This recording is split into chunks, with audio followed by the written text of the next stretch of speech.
Without blinking, he drew up a chair and sat down across from me, lounging casually with one booted foot resting on the opposite knee. A riding crop dangled from one fine aristocratic hand.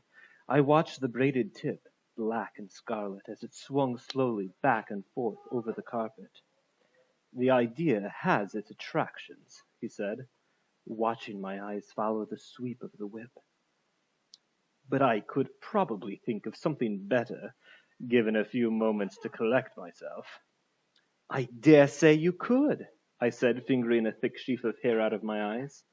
"But you aren't allowed to flog women, are you?" "Only under certain circumstances," he said politely, "which your situation doesn't meet. Yet. That's rather public, though. I had thought we might get better acquainted in private first." He reached to the sideboard behind him for a decanter. We sipped the claret in silence, eyeing each other over the wine. "I had forgotten to offer you felicitations on your marriage," he said suddenly. "Forgive my lack of manners." "Think nothing of it," I said graciously. "I'm sure my husband's family will be most obliged to you for offering me hospitality." "Oh, I rather doubt it," he said with an engaging smile. "But then I didn't think I'd tell them you were here." "Which makes you think they don't know?" I asked, beginning to feel rather hollow, despite my earlier resolve to brazen it out. I cast a quick glance at the window, but it was on the wrong side of the building. The sun wasn't visible, but the light looked yellow, perhaps mid-afternoon. How long before Jamie found my abandoned horse? And how long after that before he followed my trail into the stream and promptly lost it? Disappearing without a trace had its drawbacks. In fact, unless Randall decided to send word of my whereabouts to Dougal, there was no way on earth the Scots could know where I had gone.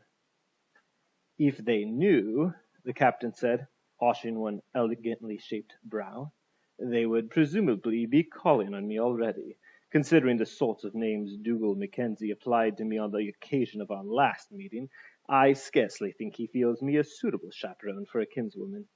And the clan Mackenzie seems to think you're of such value that they'd rather adopt you as one of their own than see you fall into my hands. I can hardly imagine they would allow you to languish in durance vile here."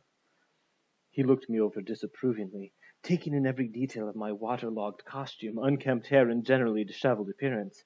"Damned if I know what they want you for," he observed. "Or if you're so valuable to them, why the devil they let you wander around the countryside by yourself? I thought even barbarians took better care of their womenfolk than that." A sudden gleam came into his eyes. "Or have you perhaps decided to part company with them?" He sat back intrigued by this new speculation.